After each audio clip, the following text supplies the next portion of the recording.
Hello मेरे प्यारे बच्चों, तो आज हम करने वाले हैं क्लास 8 का एनसीईआरटी मैथ, जिसमें चैप्टर नंबर है 12, जिसका नाम है फैक्टराइजेशन।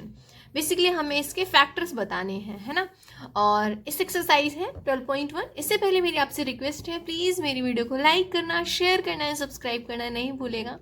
तो चलो इस क्वेश्चन को करते हैं। पहला क्वेश्चन है find common factors of the given terms.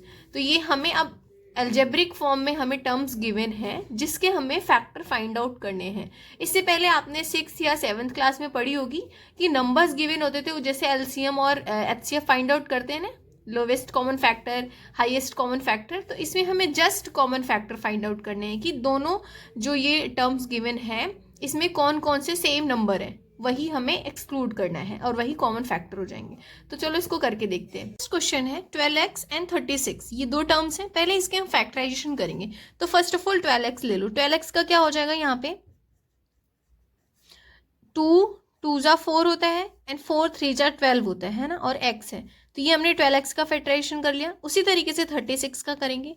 36 का 2 2 जा 4 एंड 4 3 जा 12, 12 3 जा 36, और यहाँ पे कुछ भी नहीं है, तो कुछ भी एक्स वाई जेड नहीं है, तो बस इस तरीके से लिख दो। अब देखो कॉमन फैक्टर क्या हो जाएगा, यहाँ पे लिखो कॉमन फैक्टर जो कॉमन है। एक तो 2, यहाँ भी 2 तो 2 ले लो, यहाँ भी 2, ये भी 2 तो फिर से 2 ले लो, और ये क्लास 3 तो 3 ले लिया।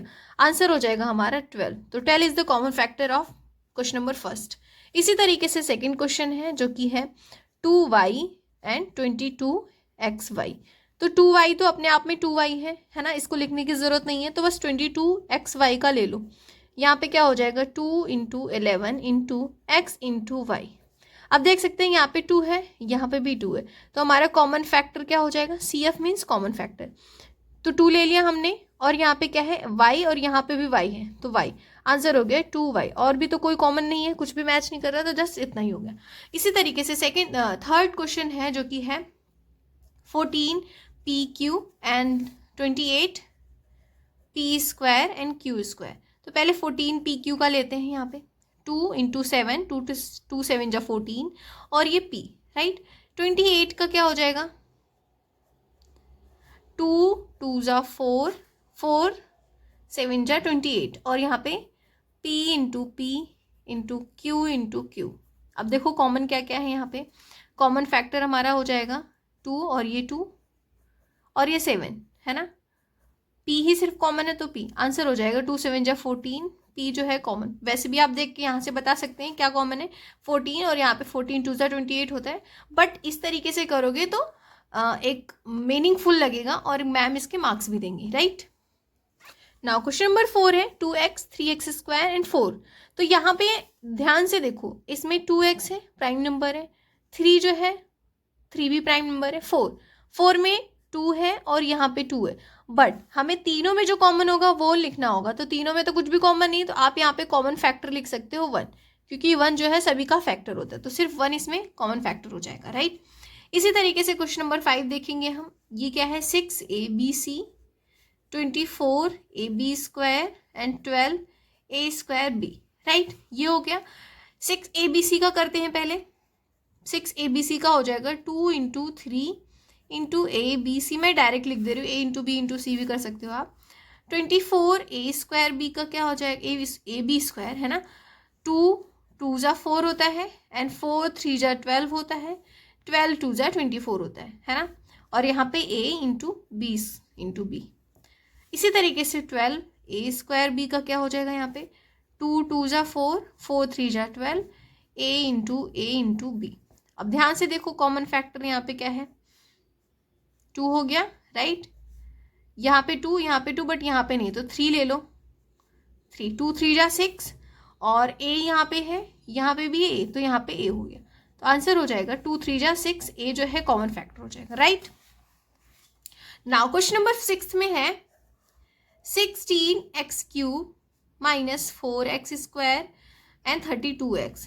ये हो गया। 16x क्यूब का क्या हो जाएगा, यहाँ पे देखो पहले 16x क्यूब लिखो, 2 2 जा 4, 2 जा 8, 2 जा 16, और x की पावर क्यूब 3 लिख दो, या तो x इंटू एक्स कर दो। माइनस 4x स्क्वायर का क्या हो जाएगा, -2 इंटू -2 इंटू एक्स की पावर 2।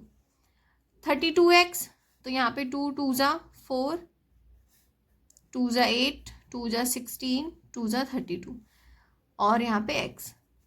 अब देखो common factor 2 2 2, right, multiply by 2 2, ये हो गया,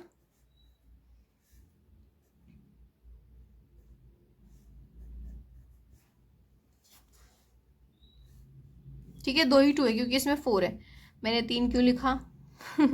ठीक है, यहाँ पे हो जाएगा ये 2 2 जा 4, एक्स एक्स सब में है तो यहाँ पे x लिख दो, तो आंसर हो जाएगा हमारा 4x जो है इसका कॉमन फैक्टर हो जाएगा, राइट। देखो यहाँ पे 3x² वाई क्यूब, यहाँ पे 10 है और यहाँ पे जो है 6 है, तो देखो इसमें तो 3 है, इसमें 3 नहीं है, यहाँ पे 3 है, तो नंबर में तो कुछ भी कॉमन नहीं है। अब देखो यहाँ पे अल्फाबेट में देख लो, x², x यहाँ भी x यहाँ भी है, यहाँ पे क्यूब है, यहाँ पे स्क्वायर है, तो x² तो हो जाएगा कॉमन, मैं डायरेक्ट कॉमन फैक्टर ही लिख रही हूँ उसके। वाई क्यूब y², यहाँ पे y², तो y² हो जाएगा, तो जस्ट इसका ये कॉमन फैक्टर हो जाएगा लास्ट क्वेश्चन का। क्वेश्चन नंबर 2 है जहाँ पे हमें फैक्टराइज करना है फॉलोइंग एक्सप्रेशन, तो पहले इसको करते हैं, है ना। पहला क्वेश्चन 7x - 42, देखो 7 तो प्राइम नंबर है तो जस्ट 7x को 7x लिख दो, माइनस 42 कैसे बनता है, 7 × 6 करोगे तो 42 हो जाएगा। अब देखो क्या क्या कॉमन है, ये एक टर्म हो गया, दूसरा इन दोनों में जो कॉमन है वो ले लो, 7 कॉमन है ले लिया, क्या बचा x - 6, तो इस तरीके से पहला क्वेश्चन हो गया। सेकेंड क्वेश्चन देखते हैं यहाँ पे 6p - 12q। अब देखो 6p का क्या हो जाएगा, यहाँ पे 6p रहने दो, यहाँ पे कर लो 6 × 2q। अब यहाँ पे देखो इस ये टर्म एक और ये दूसरा, तो 6 कॉमन हो गया, यहाँ पे p - 2q। इस तरीके से हमने सेकेंड क्वेश्चन भी कर लिया, है ना। बस हमें फैक्टराइज करना था, तो फैक्टराइज करने के बाद जो कॉमन है उसको बाहर ले लिया, जो बचा उसको ब्रैकेट के अंदर कर लिया।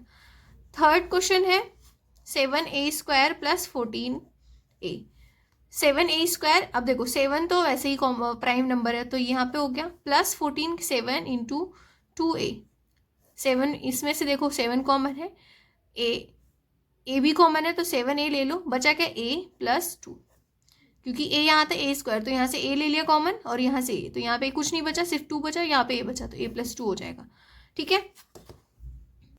फोर्थ क्वेश्चन है -16z + 20z³ 16z का क्या हो जाएगा, यहाँ पे 4 × 4z + 4 5 जा 20 होता है, तो यहाँ पे z³, यहाँ पे 4, यहाँ पे 4, 4 कॉमन ले लो, z है क्या तो z भी कॉमन हो जाएगा, बट यहाँ पे -4 था तो यहाँ पे हम इसको -4 भी कर सकते हैं, है ना।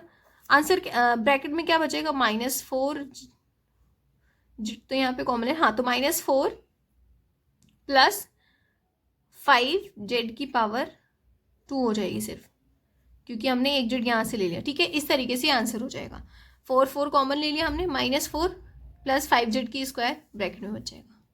देखो इसको कैसे फैक्टराइज करेंगे, 20l²m, तो यहाँ पे 10 2 जा कर सकते हो, 2l²m प्लस यहाँ पे 10 3 जा 30 आप चाहो तो 2 × 5 × 4, मतलब 5 × 4 या 2 × 2 × 5 कर सकते हो, बट हमें कॉमन ही लेना है इसलिए मैंने डायरेक्ट 10 कर दिया, तो 10 तो प्राइम नंबर नहीं है, आप प्राइम नंबर के फॉर्म में भी कर सकते हो। तो यहाँ पे देखो इस वाले दोनों टर्म में 10 कॉमन है और कुछ कॉमन है, यहाँ पे l है lm और यहाँ पे भी lm है, तो lm ले लो, बचा क्या यहाँ पे 2l, क्योंकि एक l कॉमन ले लिया, प्लस 3am, राइट। तो इस तरीके से ही आंसर हो जाएगा इसका।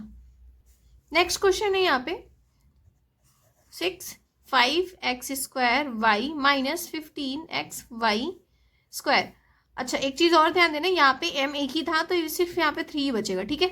नेक्स्ट क्वेश्चन है 5x² y - 15xy²। तो यहाँ पे देखो 5x² y - 5 3 जा 15 होता है xy²।